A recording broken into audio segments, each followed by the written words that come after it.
শ্রেষ্ঠত্বের মুকুট। যখন ক্রিস্টোফার ঠিক করলো যে উচ্চ শিক্ষার জন্য যাওয়ার আগে সে তার ঠাকুমার সাথে দেখা করবে, তখন সে জানতো না যে তার অতীতের সাথেও সে দেখা করতে চলেছে। ঠাকুমা, ক্রিস, তোমাকে দেখে খুবই খুশি হলাম। তোমরা জানো ঠাকুমারা কেমন হয়, আর ক্রিস্টোফারের ঠাকুমাও আলাদা ছিলেন না। তিনি তাকে আহ্লাদে ভরিয়ে দিতেন, তাকে প্রচুর খাবার খাওয়াতেন, আর সে কতটা ফ্যাকাশে আর দুর্বল হয়ে গেছে সেটা বারবার বলতেন। আমার খুব পেট ভরে গেছে ঠাকুমা, তুমি আমাকে বেশি খাইয়ে দিয়েছো। যাচ্ছে তাই, আমি তো ভেবেছিলাম তুমি আরো একটু খাবে। ঠাকুমা, ওই ছবিটা কিন্তু বেশ ঘটনাবহুল মনে হচ্ছে। এটা তোমার পরিবারের ঐতিহ্য, এক প্রজন্ম থেকে আরেক প্রজন্ম পেয়েছে। তোমার ঠাকুরদা তার বাবার কাছ থেকে পেয়েছিল। আমি এটা তোমার বাবাকে দেব, আর কোনো একদিন তুমি এটা পাবে। সত্যি? কিন্তু এই ছবিটার অর্থটা কি সেটা ঠিক বুঝলাম না। তুমি ছবিতে যে আতঙ্কিত রাজাকে দেখছো, তিনি হলেন ডিলান রাজত্বের রাজা হ্যারল্ড দ্বিতীয়। কথিত আছে যে এই রাজা, যিনি 14 শতকে এই সময় পৃথিবীতে অন্যতম সেরা শাসক ছিলেন, তার যোগ্য সিংহাসনে বসার কোনো উত্তরাধিকারী ছিল না। সময় পেরোলো, রাজা বৃদ্ধ হলেন, তার সাথে ভালো উত্তরাধিকারী পাওয়ার জন্য উদ্বেগও বাড়ল। ছবিটিতে রাজার দুষ্ট মন্ত্রীদেরও আঁকা রয়েছে, যারা বিদ্রোহ শুরু করেছিল এবং সিংহাসন দখল করেছিল। তারপরে যে কি হয়েছিল সেটা আর কেউ জানে না। দুর্দান্ত! তবে আমাদের পরিবারের সঙ্গে এই ছবিটার কি তাৎপর্য রয়েছে? অবশ্যই। রাজা হ্যারল্ডের এক ভাই ছিলেন প্রিন্স অ্যালান। তিনি প্রাসাদটি ছেড়ে খুব অল্প বয়সে বিশ্বের পথে যাত্রা করেছিলেন। রাজা হ্যারল্ড তাকে ফিরে আসতে রাজি করানোর চেষ্টা করেছিল, কিন্তু তিনি রাজকীয় জীবনে আগ্রহী ছিলেন না। তিনি একজন চিত্রশিল্পী হতে চেয়েছিলেন। তুমি তার বংশোদ্ভূত, রাজ রক্তের অধিকারী তুমি। ও, তাহলে যুবরাজ অ্যালেন কি আমার প্র প্র প্র প্র প্র প্র প্র প্র পিতামহ? হ্যাঁ, আর এইভাবেই রাজা দ্বিতীয় হ্যারল্ড তোমার প্রো প্রো প্রো প্রো প্রো প্রো প্রো প্রো প্রো পিতামহ। এই চিত্রটি তৈরি করেছিলেন রাজপুত্র অ্যালেন, যাকে একজন রাজকর্মচারী এই বিদ্রোহের বিষয়ে জানায়। তিনি চিত্রকর্মটিকে মহানতার মুকুট হিসেবে অভিহিত করেছিলেন, কারণ এতে মহান মুকুটকে যোগ্য ব্যক্তির উপর নির্ভর করার চূড়ান্ত মুহূর্তগুলো চিত্রিত করা হয়েছে। ক্রিস্টোফার গল্পটি দ্বারা অনুপ্রাণিত হয় এবং দ্বিতীয় রাজা হ্যারল্ডের সাথে গভীর ও মানসিক সংযোগ অনুভব করে। সেই রাতে ঘুমোতে যেতেই সে শুনে বসার ঘর থেকে একটি অদ্ভুত আওয়াজ আসছে। সে নিজের বিছানা থেকে নেমে দেখতে যায় আর অবাক হয়ে দেখে যে ছবিটি আলোকিত হয়ে জল জল করছে।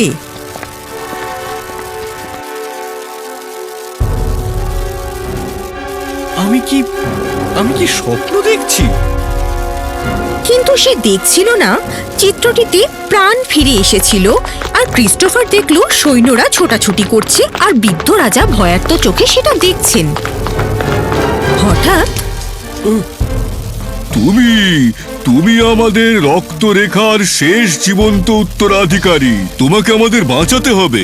আমাকে বাঁচাও, রাজত্ব বাঁচাও। কি আপনি কি সত্যি কথা বলছেন? হ্যাঁ, আমাদের সাহায্য করো। আপনাকে সাহায্য? কিন্তু কিভাবে? আমার সময় এসে আমাকে আমার ভাগ্য সম্পর্কে সতর্ক করো। আমি হয়তো তোমার কথায় কান দেব না বা রাজিও হব না, তবে তোমাকে চেষ্টা করতে হবে। তুমি শেষ আশা, আমাদের সহায়তা করো, তারপর তুমি তোমার সময়ে ফিরে আসবে। কিন্তু আমি বুঝতে পারছি না। ক্রিস্টোফার স্নিগ্ধ সবুজ ঘাসের নরম কম্বলে পড়ার আগে ক্যালাইডোস্কোপিক টানেলের মধ্য দিয়ে নিজেকে যেতে দেখল। আউচ! এসব কি হলো? উহু, আমি কোথায়? এটা হতে পারে না। আমি 1400 শতকে এসে পৌঁছেছি। তুমি কে? আর তুমি এরকম অদ্ভুত পোশাক পরে আছো কেন? ক্রিস্টোফারের চোখ বড় হয়ে গেল, কারণ তার সামনে দাঁড়িয়েছিল তার প্রো প্রো প্রো প্রো প্রো প্রো পিতামহ। হে ভগবান, এটা সত্যি আপনি? এটা সত্যি? আমি তাহলে অতীতে যাত্রা করেছি। তুমি কি ঠিক আছো ছেলে? তুমি শুধু অদ্ভুত পোশাকই পরনি, এমনকি অদ্ভুত সমস্ত কথাও বলছো। প্রপিতামহ, মানে রাজা হ্যারল্ড, আমি আপনার সঙ্গে কথা বলতে চাই। এটা অত্যন্ত জরুরি।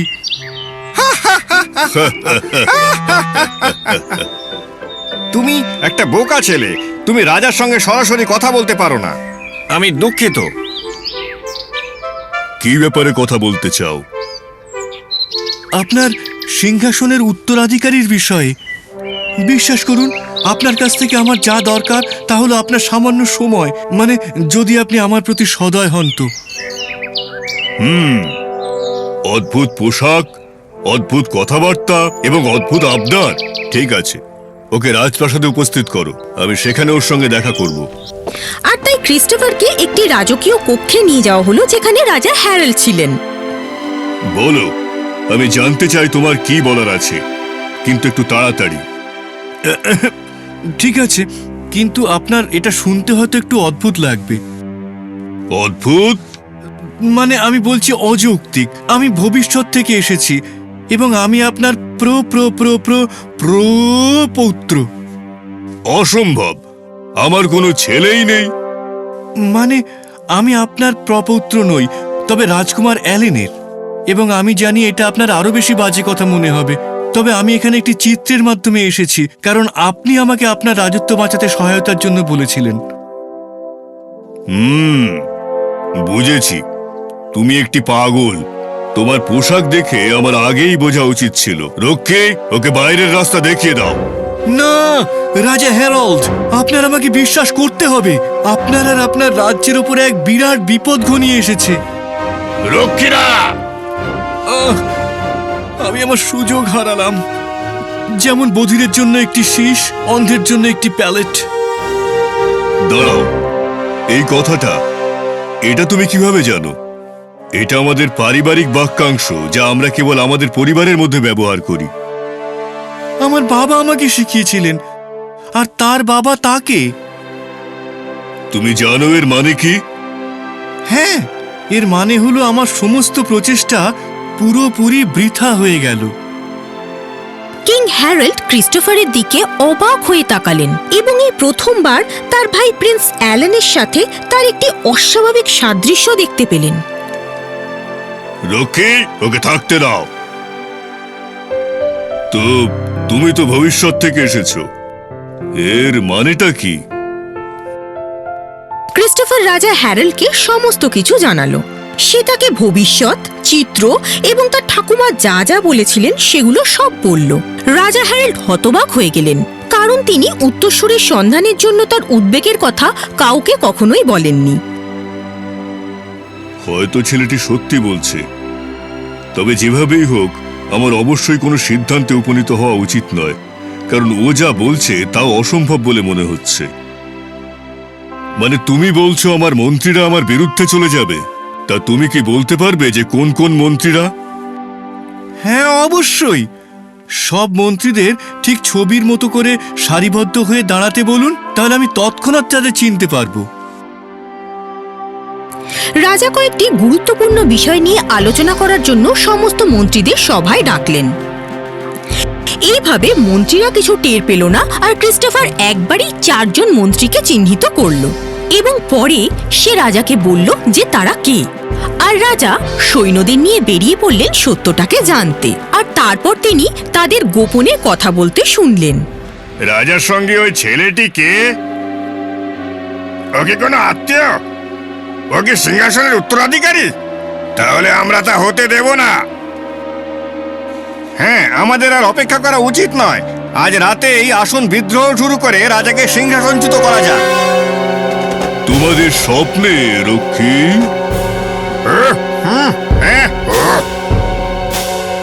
এরপর 4 মন্ত্রীকে বন্দি করা হলো।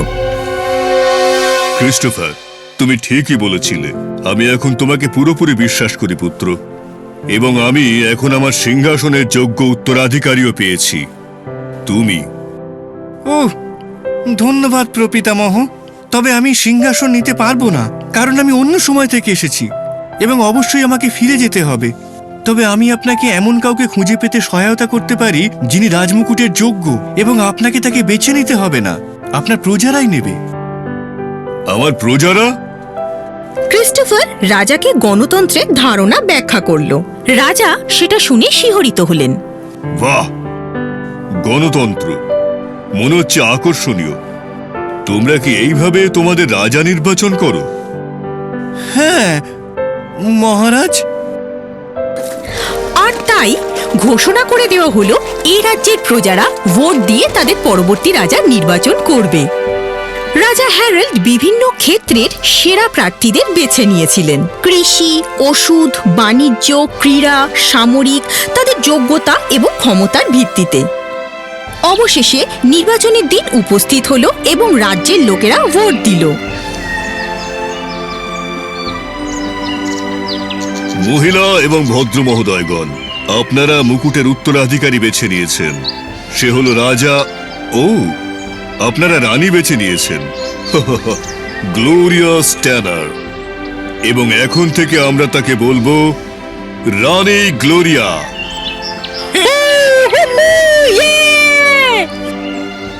আমি আপনাকে কখনো হতাশ করব না রাজা হ্যারল্ড, আমি কথা দিচ্ছি। আমি জানি, কারণ তুমি যদি হতাশ করো তবে এই লোকজন পরের বার অন্য কাউকে বেছে নেবে। এটাই হলো গণতন্ত্রের সৌন্দর্য। শুভকামনা। আর তারপর রাজ্য একজন নতুন শাসক পেল এবং ক্রিস্টোফার সাফল্যের সাথে ভাগ্যকে পরিবর্তন করেছিল। রাজা হ্যারল্ড সব থেকে বেশি খুশি হলেন। ধন্যবাদ আমার প্রপৌত্র। তোমার সহায়তা ছাড়া এটা ঘটবে এটা কখনোই ভাবতে পারি না। আমার কাঁধ থেকে একটা বড় বোঝা নামলো মনে হচ্ছে। এখন আমরা দুজন মিলে কি করব? ও, আমাকে বিশ্বাস করার জন্য ধন্যবাদ। এবং আমি আপনার সম্পর্কে জানি না, তবে আমাকে ফিরে যাওয়ার জন্য কোনো পথ খুঁজে বের করতে হবে। আমি ফিরে এসেছি।